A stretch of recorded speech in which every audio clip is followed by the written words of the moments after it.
श्री गणेशाय नमः। जय श्री कृष्ण, राधे राधे। नमस्कार दोस्तों, आप सभी को जितिया व्रत की हार्दिक शुभकामनाएं। दोस्तों, माता के द्वारा पुत्र के दीर्घायु के लिए रखे जाने वाले जितिया पर्व नहाय खाए के दिन से प्रारंभ हो जाता है। व्रती महिलाएं नहाय खाए के दिन से ही पूरी विधि विधान से पूजा अर्चना कर व्रत की शुरुआत करती है। जानकारी के अनुसार जितिया यह जीवित पुत्र का व्रत का बड़ा महत्व है।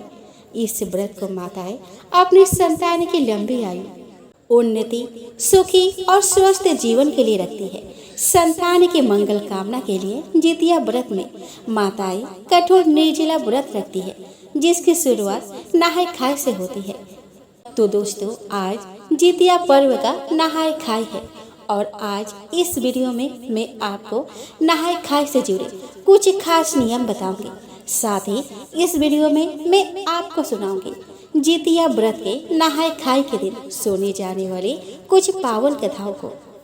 तो चलिए दोस्तों, अपने संतान की मंगल कामनाओं के साथ आज का यह वीडियो शुरू करें। तो प्रेम से बोले जीमुति भगवान की जय हो। दोस्तों, जीवित पुत्र का व्रत एक महत्वपूर्ण व्रतों में से एक है। इसे जितिया व्रत भी कहा जाता है। जीवित पुत्र का व्रत में माताएं अपने संतान की सुरक्षा और खुशहाली के लिए पूरे दिन और पूरी रात एक निर्जला व्रत करती है। हिंदू पंचांग के अनुसार आश्विन मास के कृष्ण पक्ष की अष्टमी तिथि पर जीवित पुत्र का व्रत रखा जाता है। यह त्योहार मुख्य रूप से बिहार, झारखंड और उत्तर प्रदेश में मनाया जाता है।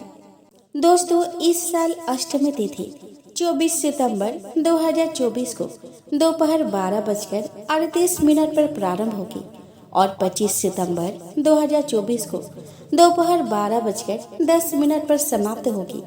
इस साल जितिया व्रत 25 सितंबर 2024 बुधवार को रखा जाएगा। हिंदू धर्म के मान्यताओं के अनुसार जितिया व्रत महिलाएं संतान की मंगल कामना के साथ 24 घंटे निर्जला व्रत रखती है। यह व्रत संतान प्राप्ति के लिए भी शुभ माना गया है। दोस्तों, जैसे कि आप जानते हैं कि आश्विन मास के कृष्ण पक्ष की अष्टमी तिथि को जितिया व्रत किया जाता है। यह व्रत छठ व्रत के तरह ही 3 दिनों तक चलता है। आश्विन मास के कृष्ण पक्ष की सप्तमी तिथि से लेकर नौमी तिथि तक यह पर्व चलता है। सप्तमी के दिन हम नहा खाए करते हैं, अष्टमी के दिन निर्जला उपवास करते हैं और नौमी के दिन पारण किया जाता है। इन तीनों दिनों का इस व्रत में काफी महत्व होता है। दोस्तों, जितिया व्रत को अलग अलग क्षेत्र के लोग अलग अलग नियमों से करते हैं, पर मुख्य रूप से इस व्रत में जीमुत वाहन भगवान, चील, सियारन, कलश और गणेश जी का पूजन किया जाता है। इस व्रत में पितरों का भी पूजन किया जाता है और इस दिन विशेष रूप से सूर्य भगवान का पूजन किया जाता है। दोस्तों, हमारे यहाँ जितिया व्रत जिस प्रकार मनाया जाता है वो मैं आपको बताना चाहती हूँ। हम बात करते हैं नहा खाए का। तो दोस्तों, नहा खाए शब्द से ही हमें पता चल रहा है कि नहा कर खाना खाना। दोस्तों, आज के दिन किसी किसी के घर में शुद्ध सात्विक भोजन पकता है। लहसुन, प्याज और तामसिक चीजों का त्याग कर दिया जाता है और किसी किसी के घर में आज के दिन लहसुन प्याज खा लिया जाता है और आज के दिन रात में छोटी मछलियाँ भी पकाई जाती है। हमारे घर पर भी छोटी मछलियाँ पकाई जाती है। आपके यहाँ जैसा नियम है आपको वैसा ही करना है। अगर आप पहली बार व्रत कर रही है तो अपने घर के बड़े बुजुर्ग की सलाह अवश्य लीजिएगा। दोस्तों, इस दिन घर की अच्छी तरीके से साफ सफाई की जाती है। नहा कर ही खाना पकाया जाता है। आज के दिन सिर धोकर नहाए। दोस्तों, इस बार नहा खाए मंगलवार को है।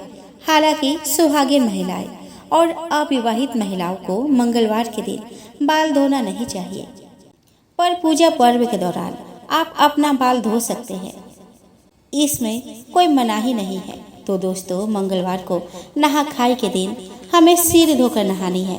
नहाने के बाद हमें अच्छी तरह से श्रृंगार करनी है। उसके बाद हमें खाना पकाना है। दोस्तों, आज के दिन हमारे घर में नाश्ते में साग और रोटी पकाई जाती है। उसके बाद चावल, लौकी की सब्जी, चना का दाल पकाई जाती है। शाम के समय दोबारा फिर से किचन की साफ सफाई की जाती है और नहा धोकर खाना पकाई जाती है। दोस्तों, शाम को हम रोटियां, पकौड़ी, तुरई की सब्जी, छोटी मछलियां, आटे की हम छोटी छोटी 5 रोटियां पकाते हैं। अलग से दही चूड़ा, गुड़ और खीरा आदि रखा जाता है। आप देखिए दोस्तों, शाम को खाना पकाने के बाद खाना निकाला जाता है, क्योंकि हमें सुबह कौवे के बोलने से पहले उठकर चील सियारन को सरगी देनी होती है। और दोस्तों, जिनके सास नहीं होते उन्हें भी सरगी दी जाती है। अब निकाले हुए भोजन को हम अलग रख देते हैं। सुबह 3 या 3:30 बजे उठकर मुख धोकर नहाते हैं। उसके बाद तुरई के पत्ते पर हम जो जो भोजन निकाल कर रखे थे उनमें से थोड़ा थोड़ा रखेंगे। एक तो रखेंगे जीमुत वाहन के लिए और दूसरा चील और सियारन के लिए रखेंगे। दोस्तों, मेरी सास अभी भी है और वे भी जितिया का व्रत करती है, इसलिए मैं सिर्फ जीमुत वाहन, चील और सियारन के लिए ही सरगी निकालती हूँ। भोजन को निकालकर हम छत पर रखते हैं। दोस्तों, जो चील का भोजन है उसे ऊंचा स्थान पर रखते हैं ताकि उसे कौवा और चील खा सके, और सियारन का वही नीचे रख देते हैं। भोजन निकालने के बाद हाथ से जल फेरा जाता है, अगरबत्ती दिखाई जाती है। प्रणाम करके हम वापस आ जाते हैं। इस दौरान हमें पीछे मुड़कर देखना नहीं होता है। अब बारी आती है अपने थाली लगाने की।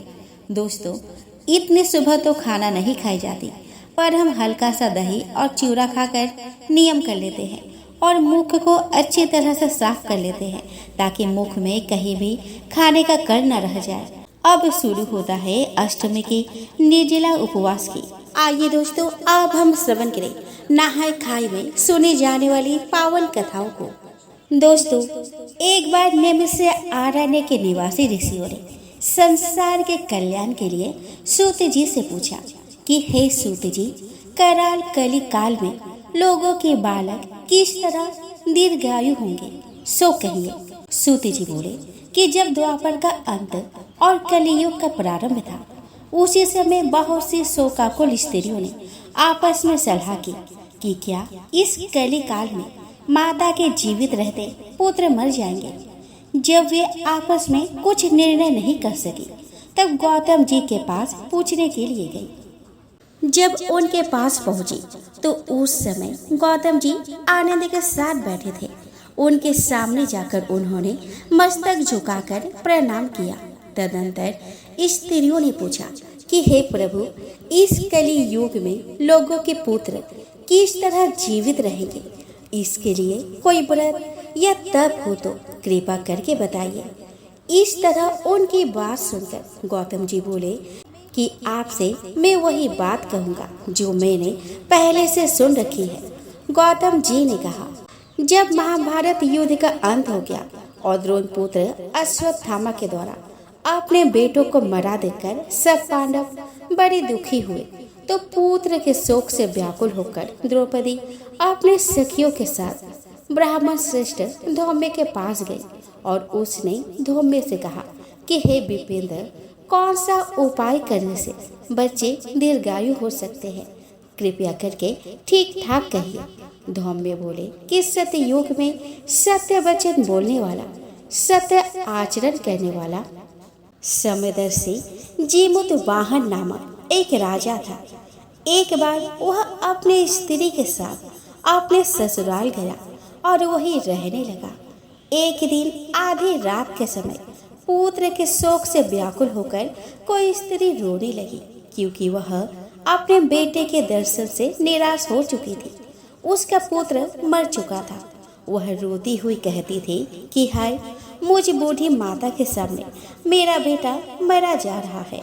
उसका रुदन सुनकर राजा जीमुत वाहन का तो मानो हृदय विदीर्ण हो गया। वह तत्काल उस स्त्री के पास गया और उससे पूछा कि तुम्हारा बेटा कैसे मरा है।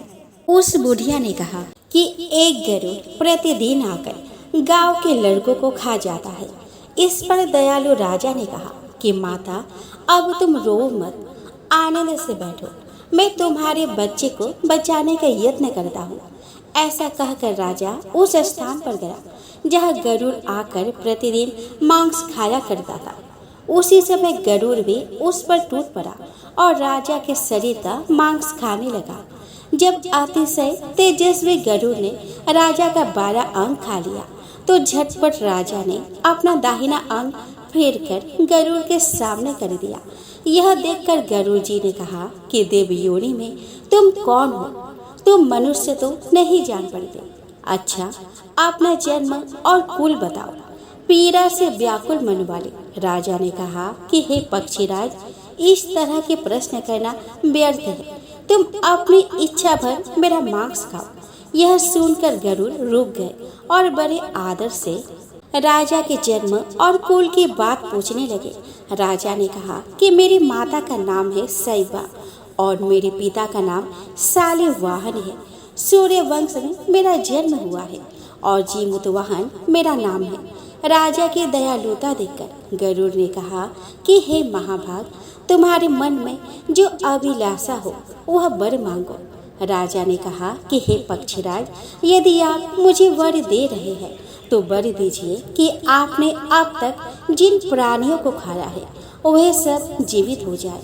हे स्वामी, अब से आप यहाँ बालकों को ना खाएं और कोई ऐसा उपाय करें कि जहाँ जो उत्पन्न हो वे लोग बहुत दिनों तक जीवित रहे।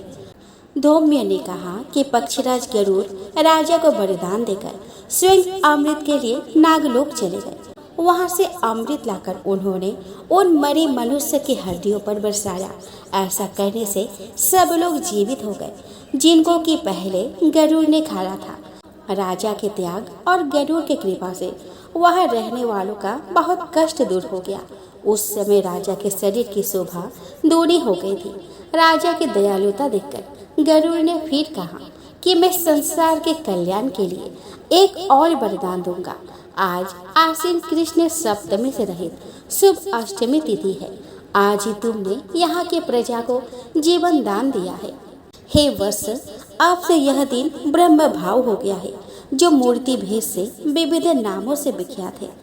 वही त्रैलोक्य से पूजित दुर्गा अमृत प्राप्त करने के अर्थ में जीवित पुत्रिका कहलाई है। सो इस तिथि को जो स्त्रियां उस जीवित पुत्रिका की और कुश की आकृति बनाकर तुम्हारी पूजा करेंगी तो दिनों दिन उनका सौभाग्य बढ़ेगा और वंश की भी बढ़ती होती रहेगी। हे महाभाग, इस विषय में विचार करने की भी आवश्यकता नहीं है। हे राजन, सप्तमी से रहित और उदया तिथि की अष्टमी को व्रत करें, यानी सप्तमी विध अष्टमी जिस दिन हो उस दिन व्रत न करके शुद्ध अष्टमी को व्रत करें और नवमी में पारण करें। यदि इस पर ध्यान न दिया गया तो फल नष्ट हो ही जाएंगे और सौभाग्य तो अवश्य नष्ट हो जाएगा। जीमूतवाहन को इस तरह का वरदान देकर गरुड़ बैकुंठ धाम को चले गए और राजा भी अपने पत्नी के साथ अपने नगर को वापस चले आए। धौम्य द्रौपदी से कहते हैं कि हे देवी, मैंने यह अतिशय दुर्लभ व्रत तुमको बताया है। इस व्रत को करने से बच्चे दीर्घायु होते हैं। हे देवी, तुम भी पूर्वोक्त विधि से यह व्रत और दुर्गा जी का पूजन करो तो तुम्हें अभिलषित फल प्राप्त होगा। मुनिराज धौम्य की बात सुनकर द्रौपदी के हृदय में एक प्रकार का कौतूहल उत्पन्न हुआ और पूर्ववासिनी स्त्रियों को बुलाकर उनके साथ यह उत्तम व्रत किया। गौतम ने कहा कि यह व्रत और उसके प्रभाव को किसी एक चील्ही ने सुन लिया और अपनी सखी सियारिन को बताया। इसके बाद पीपल वृक्ष की शाखा पर बैठकर उस चील्ही ने और उस वृक्ष के खोते में बैठकर सियारिन ने भी व्रत किया। फिर वही चील्ही किसी उत्तम ब्राह्मण के मुंह से यह कथा सुनाई और पीपल के खोते में बैठी हुई अपनी सखी को सुनाया। सियारिन ने आधी कथा सुनी थी कि उसे भूख लग गई और वह उसी समय सबसे भरे हुए शमशान में पहुंची। वह उसने इच्छा भर मांस का भोजन किया और चील्ही बिना कुछ खाए पिए रह गई और सवेरा हो गया। सवेरे वह गौशाला में गई और वह गौ का दूध पिया। इस तरह नौमी को उसने पारण किया। कुछ दिनों बाद वे दोनों मर गए और अयोध्या में किसी धनी व्यापारी के घर में जन्मे। संयोग से उन दोनों का जन्म एक ही घर में हुआ, जिसमें सियारिन ज्येष्ठ हुई और चीली छोटी। वे दोनों सभी शुभ लक्षणों से युक्त थी, इसीलिए बड़ी लड़की काशी राज के और छोटी उसके मंत्री के साथ गार्हपत्य अग्नि के सामने विधि पूर्वक ब्याही गई। पूर्व जन्म के कर्म फल से वह मृगनयनी रानी हुई। जिस किसी भी संतान को उत्पन्न करते वह मर जाते थे, और पूर्व जन्म की बातों को स्मरण करने वाली मंत्री की पत्नी ने अष्टवसुओं के सदृश तेजस्वी 8 बेटे उत्पन्न किए और सभी जीवित रह गए। अपने बहन के पुत्रों को जीवित देखकर ईर्ष्यावश राजपत्नी ने अपने स्वामी से कहा कि यदि तुम मुझे जीवित रखना चाहते हो तो इस मंत्री के भी पुत्र को उसी जगह भेज दो जहाँ मेरे बेटे गए हैं, अर्थात उन्हें मार डालो। यह सुनकर राजा ने उस मंत्री के पुत्रों को मारने के लिए कई प्रकार के उद्योग किए, पर मंत्री पत्नी ने जीवित पुत्रिका के पुण्य बल से उसे बचा लिया।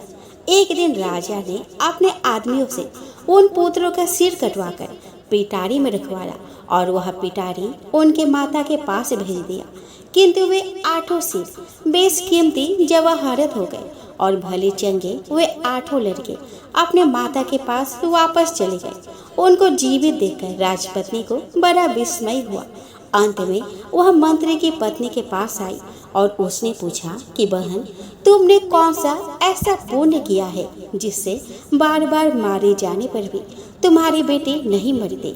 इस पर मंत्री की पत्नी ने कहा कि पूर्व जन्म में मैं चीली थी और तुम सियारी, दोनों ने व्रत किया था।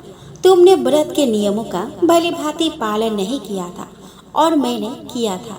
इसी दोष से हे बहन, तुम्हारे बेटे नहीं जीते। ओ राजरानी, अब भी तुम उस जीवित पुत्री का व्रत करो तो तुम्हारे बेटे दीर्घायु होंगे। मैं तुमसे सच सच कह रही हूँ। उसके कथन अनुसार रानी ने व्रत किया, तभी से उसके कई बेटे सुंदर और दीर्घायु होकर बड़े बड़े राजा हुए।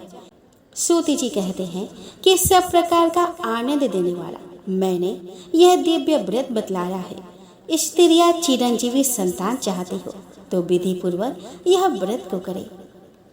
दोस्तों, किसी नगर में एक राजकुमार रहा करता था। उसकी प्रजा बहुत ही सुखी थी। सभी लोग राजा को बहुत मानते थे। एक बार वह राजा जंगल में शिकार खेलने गया। शिकार करते करते राजा बहुत दूर निकल गया। प्यास के मारे राजा की गला सूखने लगी। वह नदी के तलाश में इधर उधर घूमने लगा। अचानक राजा को दूर एक नदी दिखाई दी। पास गया तो राजा ने देखा कि 2 लड़कियां नदी में नहा रही है और गाना भी गा रही है। राजा पास गया तो उसका नजर एक लड़की पर पड़ी जो कि बहुत ही गोरी थी। राजा अपना दिल उस पर हार गए। पानी पीकर राजा अपने राज्य को लौटे और बहुत ही उदास रहने लगे। खाना पीना भी उन्होंने छोड़ दिया था। जब राजा को पता चला कि राजकुमार खाना नहीं खा रहे और दिन भर अपने महल में ही रह रहे हैं, तब वे कुशल मंगल पूछने के लिए राजकुमार के पास पहुँचे। तब राजकुमार ने सारी घटना कह सुनाई और कहा, मुझे उस गोरी लड़की से शादी करना है। राजा उस लड़की की तलाश में अपने सैनिकों को भेजे। सैनिकों ने उन लड़कियों के गांव को ढूंढ निकाला। उन्हें पता चला कि ये दोनों लड़कियां जुड़वा बहनें थीं और उनके पिता एक गरीब किसान थे। राजा मंत्री के साथ उनके गांव गए एवं गोरी लड़की का हाथ अपने राजकुमार के लिए मांगे, पर किसान ने कहा कि जब तक सांवली लड़की की शादी नहीं होता तब तक वह गोरी लड़की की शादी नहीं करेंगे। राजा ने राजकुमार के साथ दोनों लड़कियों का शादी करवा दिया, पर राजकुमार गोरी लड़की से ज्यादा प्यार करते थे, सांवली लड़की से उतना प्यार नहीं करते थे। दोस्तों, ऐसे ही दिन बीत रहा था और कुछ दिन बाद गोरी लड़की से एक पुत्र और एक पुत्री हुआ और सांवली लड़की से भी एक पुत्र और एक पुत्री हुई। राजकुमार सांवली लड़की और उसके बच्चों को उतना नहीं मानते थे जितना कि गोरी लड़की और उसके बच्चों को मानते थे, पर सांवली लड़की बहुत ही गुणवान थी और धार्मिक प्रवृत्ति की थी। उसने अपने बच्चों को सही संस्कार दिया, पर कुछ दिनों के बाद किसी बीमारी से उसका देहांत हो गया। दोस्तों, गोरी लड़की के पुत्री का नाम चंपा था और सांवली रानी के पुत्री का नाम दोलन था। दोस्तों, कहानी दोलन और चंपा की अब शुरू होती है। सांवली रानी के मरने के बाद गोरी रानी ने अपने सौतेले बच्चों पर तरह तरह का कष्ट देना शुरू कर दिया। उन्हें खाना पीना भी ठीक नहीं देती थी। राजा से कहलवा कर उसने अपने पुत्रों की दाखिला अच्छे गुरुकुल में करवाया, जहाँ पर राजकुमार और ब्राह्मण और ऊंचे कुल के बच्चे वहाँ पढ़ा करते थे। और वही अपने सौतेले बच्चे का दाखिला एक साधारण सा गुरुकुल में करवाया। सांवली रानी के बच्चे यानी कि दोलन और उसका भाई पढ़ाई में बहुत ही अव्वल थे। अपने गुरु का सेवा भी करते थे, जिसके कारण गुरुकुल के हर आचार्य उसे बहुत पसंद करते थे। बहुत ही जल्दी वे लोग वेदों का ज्ञान भी अर्जन कर लिए और उन्हें पढ़ाई में अव्वल होने के कारण श्रेष्ठ पदक से सम्मानित किया गया। जब दोलन और उसका भाई वो सम्मानित पदक लेकर महल आए तो गोरी रानी जल भुन गई और मन ही मन सोचने लगी कि मेरे बच्चे को इतने बड़े गुरुकुल में जाने के बाद भी उसका कोई नाम नहीं है, पर ये साधारण से गुरुकुल में जाकर भी इनका इतना नाम हो गया। रानी ने तुरंत राजा से कहलवाकर उन्हें गुरुकुल से निकलवा दिया। कुछ दिनों बाद दोलन और चंपा बड़ी हो गई। अब दोनों की शादी की चिंता उन्हें सताने लगी। रानी ने राजा को कहा कि देखो जी, लड़कियां अब बड़ी हो गई है, दोनों की शादी करवानी पड़ेगी। पर देखिए, दोलन की शादी कोई गरीब घर में कराइएगा और चंपा की शादी कोई राजकुमार से कराइएगा। राजा तो गोरी रानी के प्यार में अंधे हो गए थे। जैसा जैसा रानी कहती वैसा वैसा ही राजा करते थे। अब क्या हुआ कि राजा दूसरे नगर के राजकुमार से चंपा की शादी करवा दी और उसी गांव के एक गरीब किसान की बेटी के साथ दोलन की शादी करवा दी। दोस्तों, यह तो पुराने जमाने की बात है कि बाप जिसके साथ भी बेटी का शादी करवा दे, बेटी कभी पलटकर जवाब भी नहीं देती थी कि मुझे यह लड़का पसंद है भी या नहीं। तो दोस्तों, अब दोलन और चंपा दोनों ससुराल चले गए। चंपा तो महल में ऐसे आराम से रहने लगी, पर दोलन की जिंदगी बहुत ही कष्टकर हो गई। उसे तो 2 समय का खाना भी नसीब नहीं होता था। कभी रात को हुआ तो दिन को नहीं, और कभी दिन को हुआ तो रात को नहीं, और कभी कभी तो 2 दिन तक भूखे रहने पड़ते थे। दोलन का पति भी दूसरों के खेत पर काम करता। कभी मन किया तो काम किया और कभी मन न किया तो दिन भर सोया ही रहा। दोस्तों, ऐसे ही दिन कट रहे थे। कुछ महीनों बाद दोलन और चंपा ने बहुत ही सुंदर पुत्रों का जन्म दिया। चंपा का पुत्र तो सोने के खिलौने से खेलता, चांदी के चम्मच से खाना खाता और मखमल के बिस्तर पर सोता था, पर दोलन का बेटा मिट्टी के खिलौने से खेलता, खाना भी वैसे ही रूखा सूखा खाता। दोस्तों, एक दिन गांव की बुजुर्ग महिला दोलन के पास आई और बोली कि दोलन। दोलन बोली कि क्या हुआ माई? बुढ़िया माता ने बोला कि दोलन, जितिया का व्रत आ रहा है, जितिया का व्रत नहीं करोगे क्या? दोलन ने कहा कि हाँ माई, करूँगी, पर माई घर का हालात तो आप जानते ही है। मेरा पति तो कोई काम वाम करते नहीं, व्रत में लगे सामान कैसे लाऊंगी मैं? बुढ़िया बोली कि व्रत में इतना सामान तो नहीं लगता, इतना खर्च भी नहीं है। दोलन कहती है कि ठीक है माई, मैं जंगल से लकड़ी लाकर उसे बाजार में बेचकर जो पैसा आएगा उसी से जितमान बाबा की पूजा करूंगी। तू मुझे इस व्रत का विधि बता दे। बुढ़िया ने कहा कि देखो दोलन, आश्विन मास के सप्तमी को नहा खाई करना, अष्टमी को निर्जला व्रत करना और नवमी को पारण करना। बुढ़िया ने सारा विधि विधान बताकर वहाँ से चली गई। अब दूसरे ही दिन दोलन लकड़ी बीनने जंगल चली गई। जंगल में थोड़ी दूर ही गई होगी कि उसे एक गाय माता मिली। गाय माता ने आवाज लगाया कि दोलन, ए दोलन, कहाँ जा रही हो? जरा सुन ना, इधर तो आ। दोलन ने कहा कि क्या हुआ गाय माता? गाय माता ने कहा कि दोलन, मेरी कमर बहुत दुख रही है, थोड़ा दबा तो दे।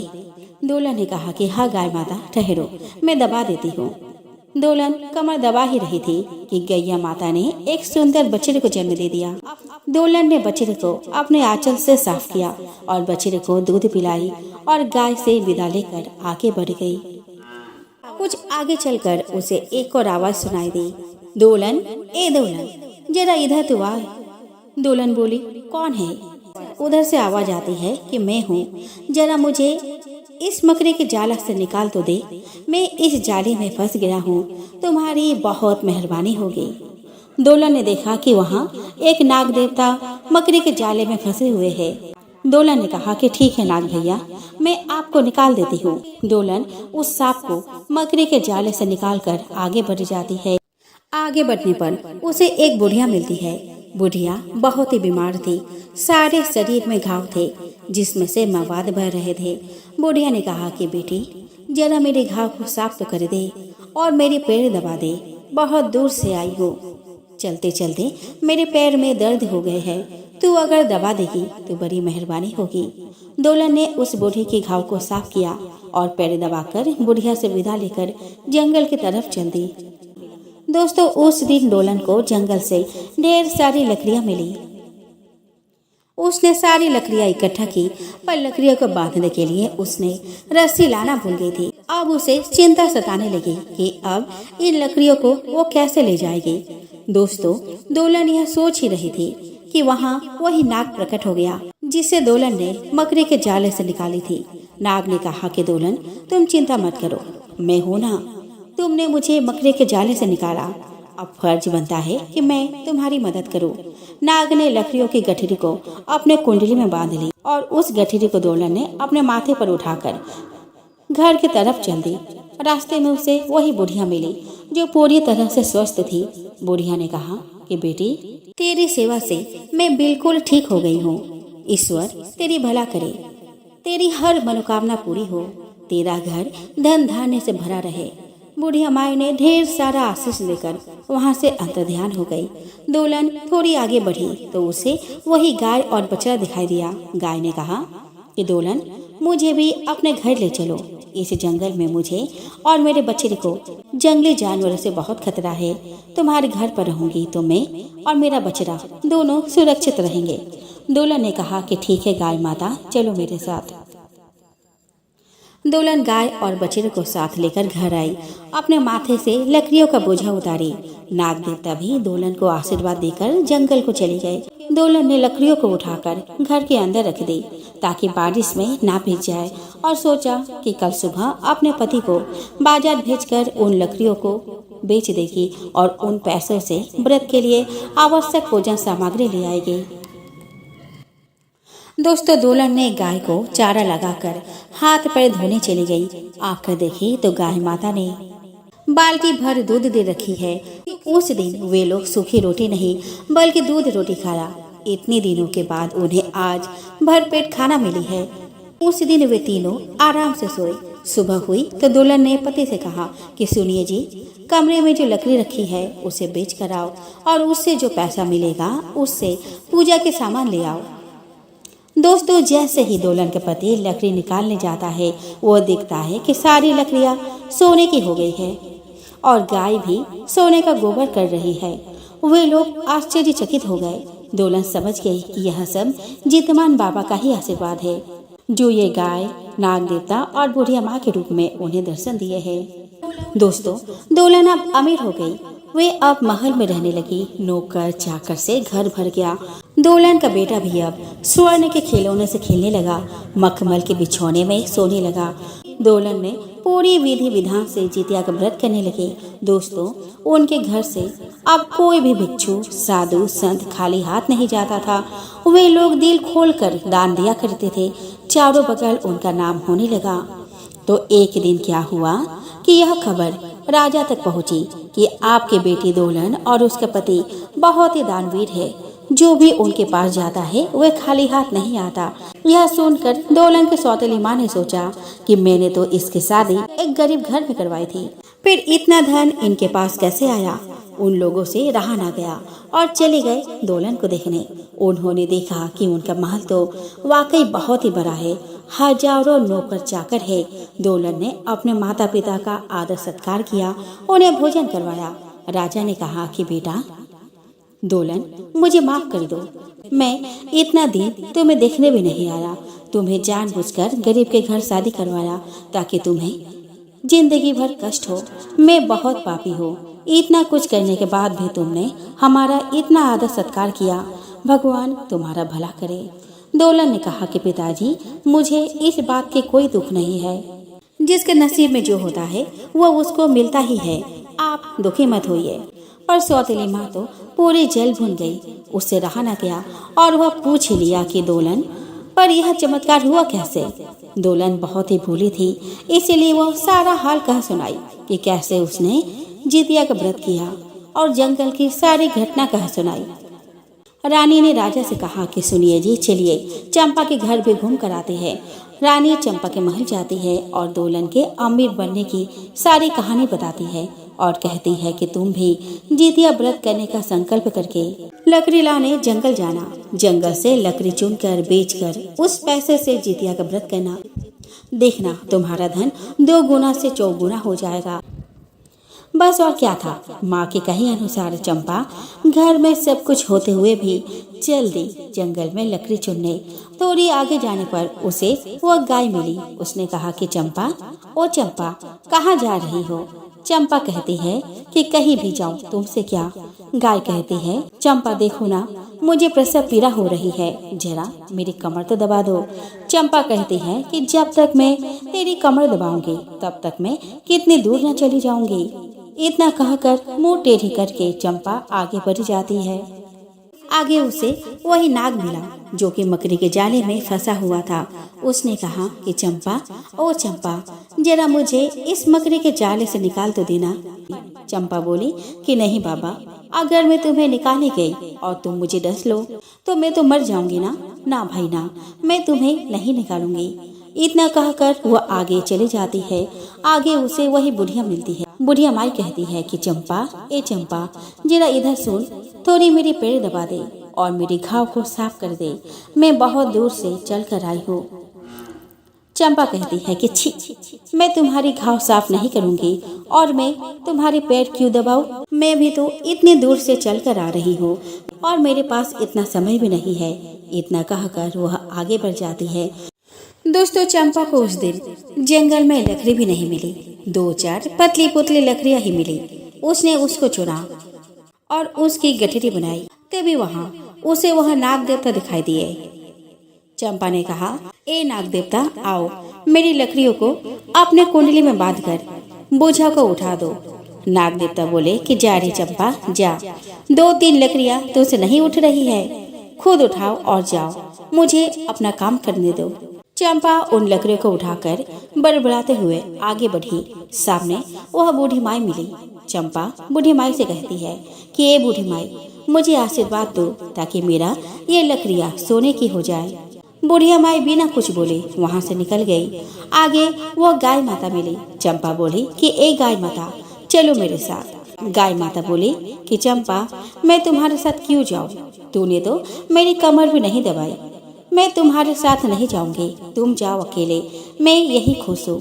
चंपा लकड़ियों का गठरी लिए महल वापस आई और आकर ही सो गई। सुबह जब वो उठती है तो वो देखती है कि उसका महल झोपड़ी बन गया है और सारे सोने के आभूषण, मखमल के वस्त्र, सभी शान शौकत वहाँ से लुप्त हो गए हैं। चंपा की मखमल की साड़ी साधारण से साड़ी में बदल गई है और घर में कीड़े मकोड़े चल रहे हैं। चंपा दौड़कर अपने माँ के पास जाती है और सारा हाल सुनाती है। दोनों माँ बेटी दोलन के पास जाती है और उसे खरी खोटी सुनाती है कि तुमने मेरी बेटी को सब गलत गलत कहा, जिससे उसकी ऐसी हालत हो गई है। तब दोलन कहती है, मैंने कुछ भी गलत नहीं कहा, पर एक बात मैं कहती हूँ कि चंपा, मेरे पास तो कुछ भी नहीं था, जिसके कारण मैंने जंगल से लकड़ियाँ लाई ताकि उसे बेचकर मैं व्रत का सामान ला सकूं। उस समय तो मेरे पास 2 वक्त के खाने के लिए भी कुछ नहीं था, पर तुम्हारे पास तो सब कुछ था, फिर भी तुमने ऐसा किया। और जो जंगल में गाय माता, नाग देवता और बुढ़िया माई मिली थी, वह कोई और नहीं बल्कि साक्षात जितमान बाबा के ही रूप थे, जो तुम्हारी परीक्षा ले रहे थे। तुमने उनका निरादर किया है, जिसका फल तुम भोग रही हो। चंपा और उसके माँ दोलन के पैर पकड़ ली और कहा कि हमें इस संकट से निकालो। तब दोलन बोली कि मैं तो कुछ भी नहीं हूँ, जो है वो जितमान बाबा है, तुम्हें उनसे माफी मांगनी चाहिए। दोनों माँ बेटी जितमान बाबा से माफी मांगने लगी। तभी वहाँ वह बुढ़िया माई प्रकट होती है और कहती है कि परसों आश्विन का अष्टमी है, तुम अष्टमी के दिन निर्जला व्रत रखना, लेकिन निर्जला व्रत रखने से एक दिन पहले नहा खाई करना और अष्टमी को निर्जला व्रत रखना, नवमी को पार न करना, तुम्हारी सारी कष्ट दूर हो जाएगी। चंपा ने वैसा ही किया और उसके सारी दौलत, सारी शोहरत सब वापस मिल गई। सौतेली माँ ने दोनों बेटी यानी कि चंपा और दोलन को प्यार से गले लगा लिया। तो बोलो जीतवान बाबा की जय।